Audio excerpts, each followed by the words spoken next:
My name is Dwayne Massing. I am a retired instructor. Used to worked at MacEwan University for close to 50 years. Students were a little surprised to hear how many years. Wood has always been my passion. When Carol and I first met, our first date, we talked about architecture, and I once thought I'd like to be an architect.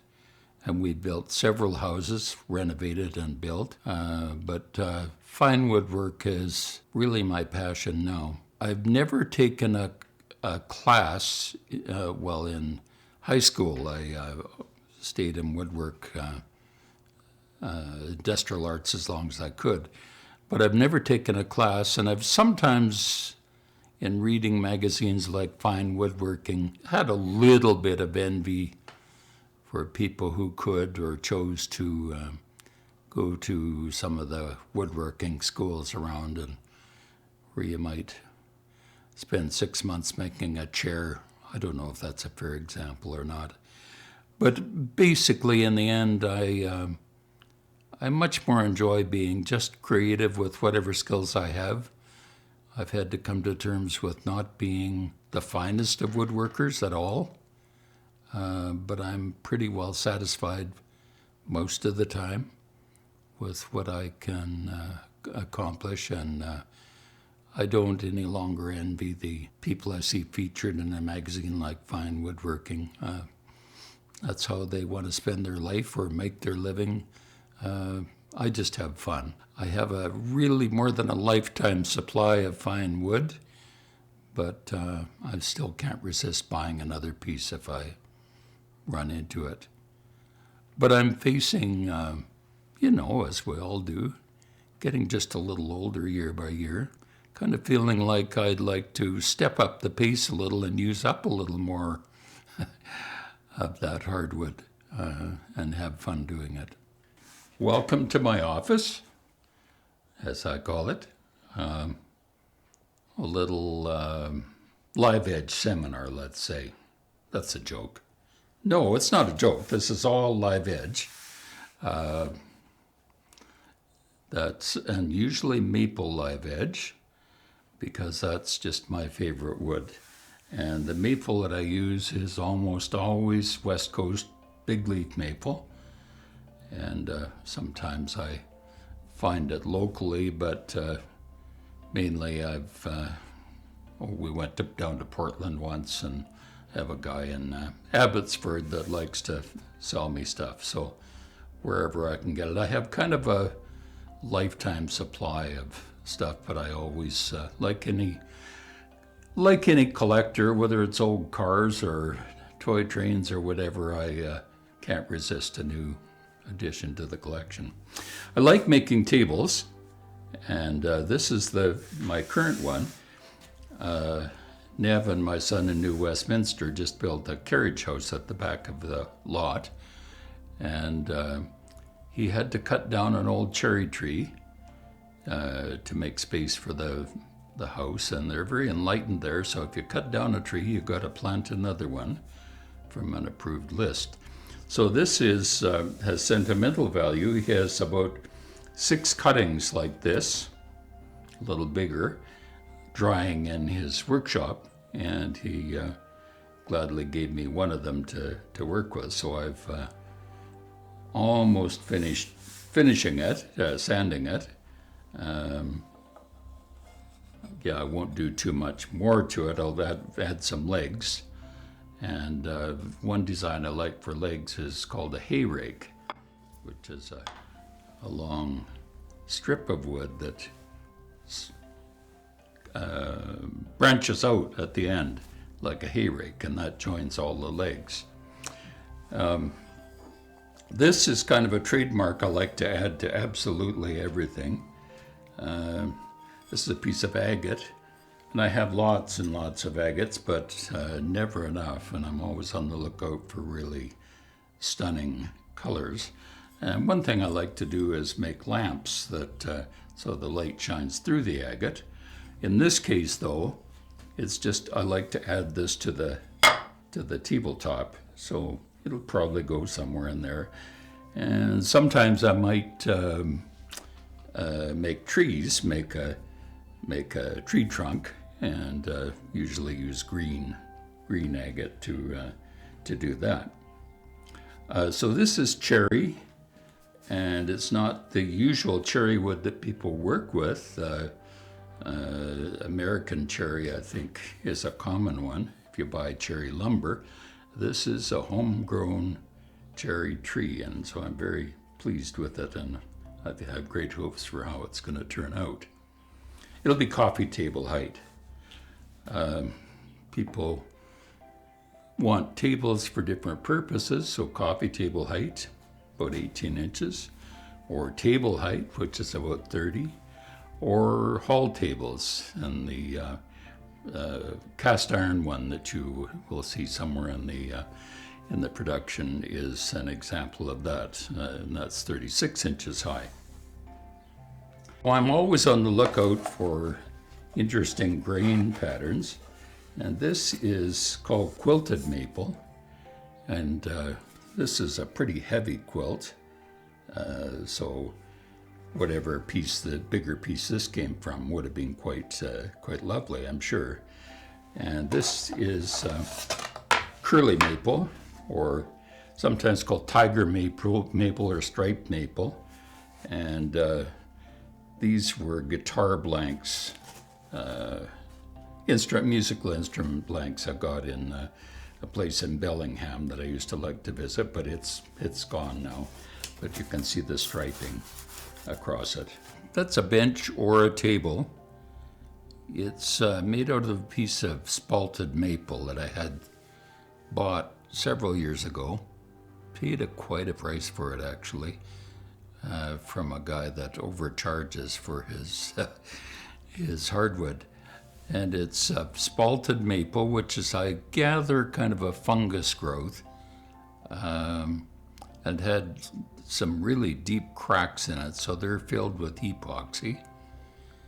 And I wasn't sure what to do with it till a little while ago. It just occurred to me to, it was 7.5 feet long, just cut both ends off and make them into legs.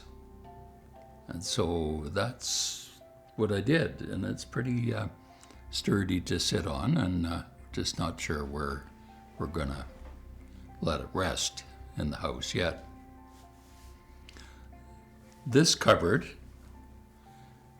is one of my favorites. It's my notion was to include all of the different grains and kinds of West Coast maple in one piece. So if you look carefully at it, you'll see there's some curly and some funny looking burl in the triangular piece at the top, and just all sorts of different grains. The handles, I'm quite pleased with. A friend invited us, well, I guess we invited ourselves over one Sunday morning to rip out their kitchen because they were putting new cupboards in. And these 1940s probably, red and chrome, I guess, handles really appealed to me, and they didn't want them. They didn't see any value in them at all. So I got about a dozen of them, or a few more, and I've used them on 2 or 3 pieces since, and unfortunately I'm all done with that now. They're all used up. So I'm quite fond of that piece, and other people seem to be as well. The table beside it is made from English yew, and some of the yew I've used, and I love working with it, has some pronounced white edges on it. So most of the lumber didn't come from the most giant yews that they have in England. I can't get it anymore, or couldn't, as long as Britain was in the EU, because the EU prohibited export of lumber that had been treated with a certain fungicide. One of my trademarks that I've experimented with is inlaying agate slices in tabletops, and I've done 3 trees, if you like, in this one, with 3 agate slices and the trunk of the tree. So this is a wedding present for Carol's nephew, which it's been quite a while they haven't picked it up, and we may have to repurpose it. No, not serious. The table, the other table I want to focus on a bit is out in the other room. It's a figured maple veneer top with Padauk, that's a red wood, edging, and pedestal base, and a cast iron Victorian fence panel, which I got 4 of them at a garage sale 3 years ago, and it's just gorgeous. And so I have 2 of them waiting for a new home, but I hate to part with them, and we have no more room in the house, so I have no idea what I'll do with them, but something will happen there. This little table behind me is made of cocobolo wood, which I bought some cocobolo 25 years ago probably and stored it away. And it's a very expensive Central American rosewood. And so I'm just being very careful about what I do with it. One, because it's toxic to work with, but mainly because I don't have much of it, and I'm sure not going to pay just about $200 a board foot for it anymore. And so I'm going to take great care in what I do with the remaining pieces of it. This little cupboard we built in honor of our previous puppy. Well, we made it when he was still alive. And we've got a little memorial on the top. We were very fond of him. And it's mahogany crotch from the branches of a mahogany tree, veneer, and the rest is maple. So that's where we keep all our dog supplies, dog food and stuff. I'm quite fond of that little cupboard, and if we ever get rid of it or when we downsize or move on, people could use it for other things. I enjoy doing whimsical things, and I enjoy sometimes sticking with how the wood was sawed. Maybe the end wasn't sawed at a full 90 degrees, but it looks kind of neat, so I might leave it that way. I really like to inlay agate, and mainly agate, into tabletops, and if I'm feeling really ambitious, I create a bit of a scene with that, and people seem to like that. This table we're sitting in front of is the top is made from a 14-foot slice of West Coast maple. That's sometimes called big leaf maple, and visited a interesting guy, a Finnish guy about my age, who has a place he calls Andy's Wood Barn out in Abbotsford. And I don't dare go there again because it just breaks the wallet to buy more stuff. But this was a 14-foot cutting from a maple tree that was perhaps dying or somebody really wanted removed. And so I cut it in half out there and had it shipped here. So it's kind of fun to play around with that. It's I put some little, they're decorative. They might look like they're functional to hold it together, but decorative inlays in top. It's kind of a harvest table, and so the familiar red and chrome in the front of it. Well, my dad was a carpenter, and one day he was talking to my Uncle Harry, and Harry said, "Edwin, what would you like to be if you started all over?" And my dad said, "Oh, probably an artist." And he was artistic in some of his building, but mainly he just had to make a living for a family of 5 children. And most famous expression, what he said was, well, that's good enough for now. And of course, good enough for now never got any better. We didn't come back to the job and necessarily try to improve it or anything like that. He built houses, and I learned a lot just being with him, and have fond memories of riding home in the old Studebaker truck with the smell of cigarette smoke and burning oil and stale farts, and that was a good time. We didn't talk father to son stuff, you know. He didn't give me wise advice very much of the time, but I learned a lot just by osmosis. And I dare say that our son, Nevin, who's become a very fine and creative carpenter and woodworker, perhaps learned, if he learned from me, he probably learned the same way. I offer advice freely now, but as he was growing up, I'm not so sure that I really taught him as such.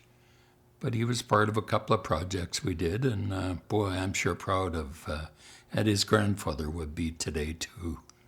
Very proud of what he's accomplished and still accomplishes. But my dad never really taught me. I've learned it on my own, learned it by doing, learned by reading and imitating things I see and so on. But I suppose I'm proud to say I'm pretty well self-taught.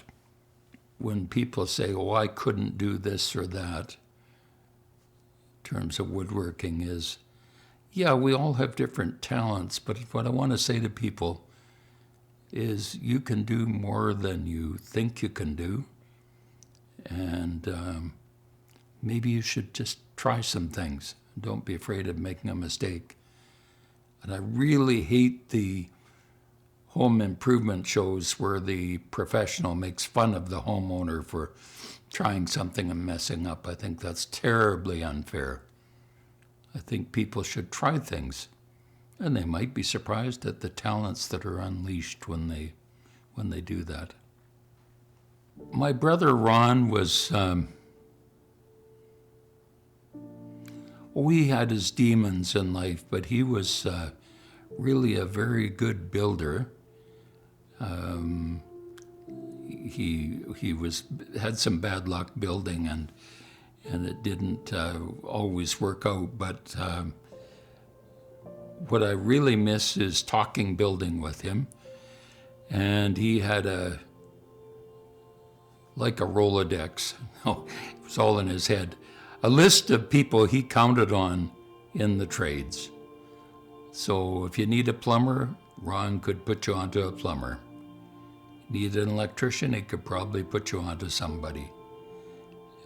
Need a concrete finisher, yeah, he could probably do that. And I really, really miss those discussions. He passed away, oh my gosh, might be 10 years ago.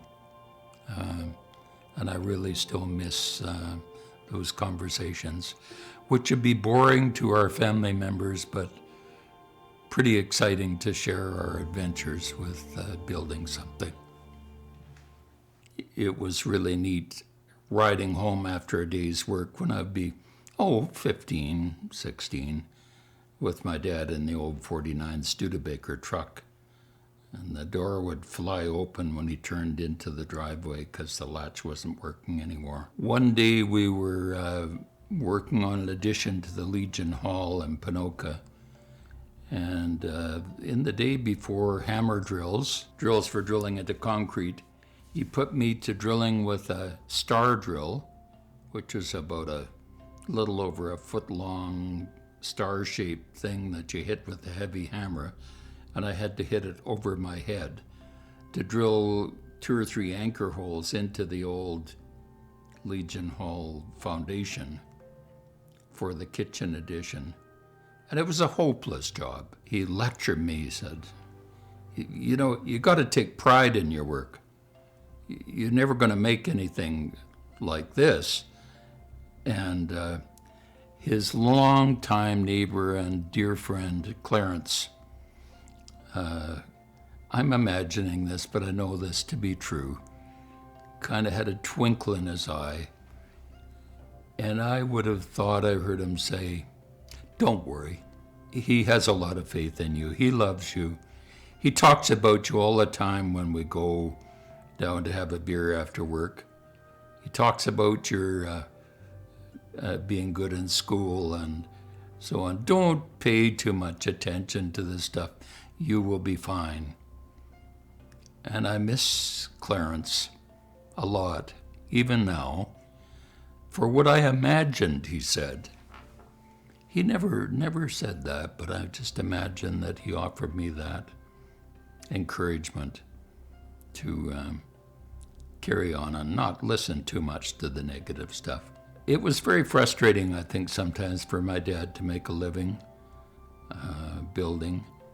He was frustrated with some of the people he worked for who were picky about this or that he didn't think they needed to be, and he worked hard. I could only really appreciate just how hard he worked and what a good provider he was as I talked to him at his funeral. And what a moment that was, just to all of a sudden come to terms with my limits and his limits and my strengths and his strengths and all that I had gained from him.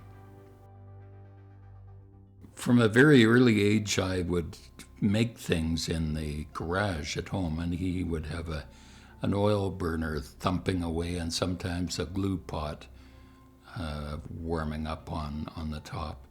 He made himself a table saw because he couldn't afford to buy a proper one, and he built cupboards for people in the community. He was known as Edwin the Whistling Carpenter. He whistled all the time.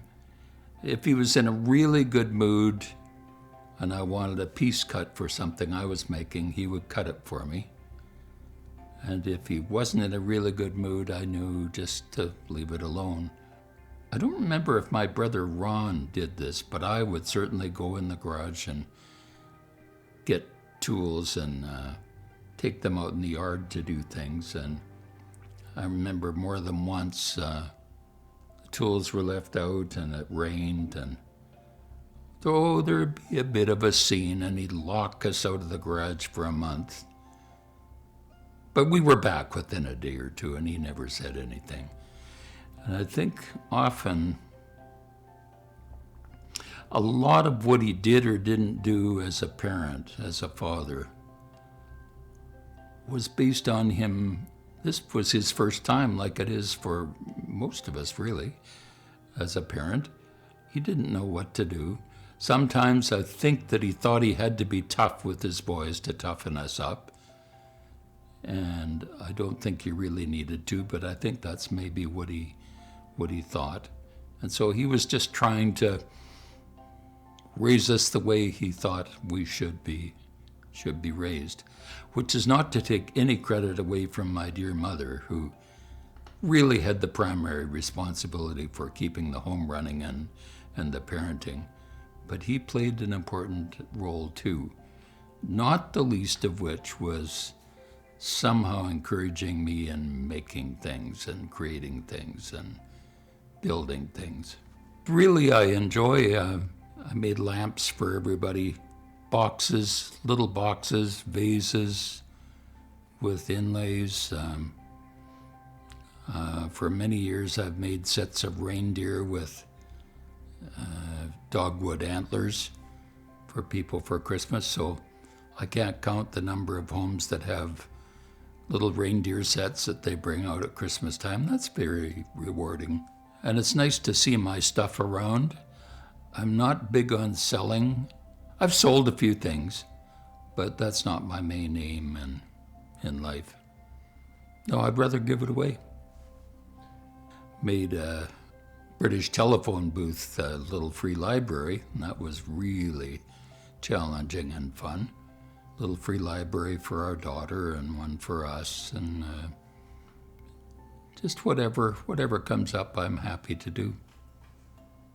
But I'd really like to get my hands on a few pieces of British yew again. That's probably not going to happen, but I'd love to.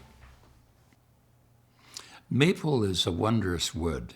One nice thing about it is that it's quite plentiful. I'm not denying that a lot of the wood I work with is old growth maple, and it'll take generations to regenerate that, but it's not a rare wood, and it comes in such variety of colors and figure and so on. So that's really my favorite. Wood is living, even if it's dead, it's living. It's alive. It speaks to you.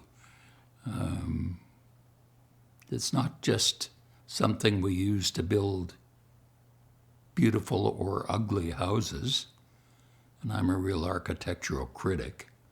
It lives and breathes, and it has a spirit, if you want to get a little far out about it, and that's what I love. Taking a piece of wood and thinking, what could I do with this? What could I add to this? What could I create that would be beautiful out of this piece? Well, I'm very grateful to my high school industrial arts teacher, Mel McCoy, who's long since departed. He encouraged me, and in ways my dad couldn't. My dad was desperately trying to make a living, but he did his part too. And I was told when I was registering for grade 12, hey, your university material, you shouldn't be taking shop. And I insisted, no, I have to do this. This is what I want to do. The academic stuff, yes, I was good in school, but this is my avocation, my hobby. I want to do this. Went into honors math, physics in university, and discovered after 2 months of classes that the city kids were far more advanced than me, and perhaps brighter. Who knows? Doesn't matter. I was left in the dust. So I switched to arts and became a social worker. But my avocation, my outside passion was always woodwork and building.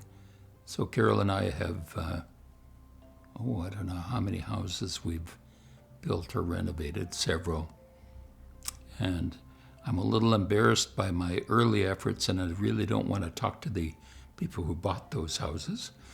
I'm sure they found some things wrong with them, but you get better. You get better and better as you do it. So we're pretty pleased with the house we're in here, sitting here right now. But eventually we'll have to move on and downsize and probably do what seniors do, move into a place where you don't have to keep up the yard and so on and so on. But that's not imminent, not just now. When I was at risk of failing my math and physics, I made an appointment with a local architect, and out of fairness, I won't name him, but I believe he might have been one of the worst architects in Edmonton, I just didn't like the stuff he created. But anyway, I went to see him, and he was willing to meet with me, and he was sitting at his desk with his feet up on the desk, smoking a big cigar. So, kid, what can I do for you? Well, I come to see you because I wanted to talk about maybe I'd like to be an architect, and I wanted to know what that was like and what I'd need to do to be an architect. Well, do you like math? Well, actually, I'm close to failing math right now. Well, do you like business? Well, no, I want to be creative. I want to create things. I don't really like the idea of business. Well, kid, sorry to say, if you don't like math and you don't like business, I'm not sure architecture is for you. So that was the end of that. I'm just racking my brain trying to think of something to do with it. It'll be hanging on a wall somewhere. And I like the duplication of what I would call mountaintops. This is sliced in half, so it was actually half this long originally, and I flipped it over. So this is just waiting for a future, waiting for something, and I'm not sure what I'll do. Maybe pieces of glass. My sister-in-law likes to work with bits of glass, and that might be a thing to do, but we'll see how that one evolves. This one is cocobolo wood, like the little table you will see elsewhere. Just waiting for an idea what to do. It's a little narrow for a table, but I can do it. Do something with it. It's a very expensive wood. I bought a bit of it about 25 years ago, and it's up behind me in the loft. At $200 a board foot, I wouldn't buy it anymore. It's also toxic to work with, which I didn't know when I bought it, so you have to wear a mask. And I don't think it's endangered, but like any rosewood, it's somewhat rare. I try not to use up wood that is environmentally unsound, though really any of the wood I use is at risk or is politically not as correct as it might be, but I don't want to shut it down entirely, so I'll continue to make things. But this one is just a one-of-a-kind that I have and will use up, and then I won't buy any more. There's a story connected with this one. It doesn't look too dramatic, probably, right now, but it came from the woodlot of a Sherwood Park guy who has a little shop selling hardwood, and he makes things for craft sales. His name is Wally Mailman, really, Mailman. And he's from Lunenburg, Nova Scotia. And so I was out looking at his stuff with his assistant one day, and he said, "You got to see these." I said, I want those. There were 7 boards, 10 feet long. I have to have those. Whatever your price is, I have to have them. What's the story on those? Well, Wally's brother-in-law found them in the family woodlot in a swamp, and the tree had been dead for perhaps 20, 25 years, but was still standing and still firm. And it's a little spalting, which is a fungus, and it's curly, and you can't see the curls very much, but they would cut. You would see them from the outside of the tree, even if you're really skilled and really knew what you're looking for. So the curls, stripes would go across like this. Anyway, Wally said, the guy phoned him, and he said, "Oh, I really didn't want to sell it, you know. I like to make things for craft sales, but will it go to a good home?" And his assistant said, "Well, I don't know the guy, but I kind of think so." And I nodded, "Yeah, it'll go to a good home." And so he sold it to me. So when I make anything, and I like to make little lamps and maybe have an agate with light showing through. So every time I cut into one of those 7 boards, I wince, because I know they're not to be found again. So I attach a little story to everything, talking about Wally Mailman and the sentinel old maple in the swamp, and like to believe that there's a certain spirit there and a certain intention that this tree be preserved to make beautiful things with, and that's what I try and honor every time I whack another chunk of it off and do something with it. This is quite a decent example of a spalted maple, and you would see a spalted table elsewhere in the production. but this is just a piece that hasn't been made into anything, and can have the most beautiful of, and it's not really rotten, but I understand it's a fungus that would eventually rot and eventually turn soft if the tree were still alive. So another little table or something will emerge out of that one. And I like whimsical pieces. So this is another example of spalt. And I think this is a beautiful little thing. I have a couple of them.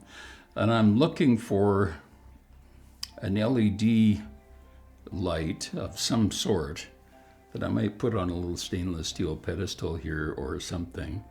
So this will be a lamp, but I haven't found the right light for it yet. But it'll wait till something shows itself. The title is Best Ethical Self.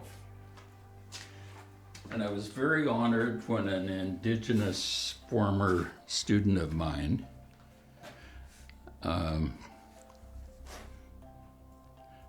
he and his partner made it for me, and to honor my decision to include some of his ideas in a book chapter I was writing. And it's a concept I've developed over the years, going back to my grandma Mabel Saunders, or Mabel Kinley, early in her married life, who wrote a column for the Lacombe Globe for 25 years, and had a grade 4 education. And she said in one of her columns, which my wife and I and my mother collected all of her columns from the Legislative Library in a massive snowstorm, lasted about 3 days one winter. And one of her 1952 columns, she told the story about somebody in the community and said, "Now folks, remember, circumstances alters cases." That was in her, not illiterate, but kind of awkward grade 4 language. Circumstances alters cases. There's always a story. And it didn't make any impact on me at the time, but it has since, and it's my byword on all the writing and teaching I do about ethics and working with people, that there's always a story, there's always a circumstance, and we shouldn't judge another person's situation.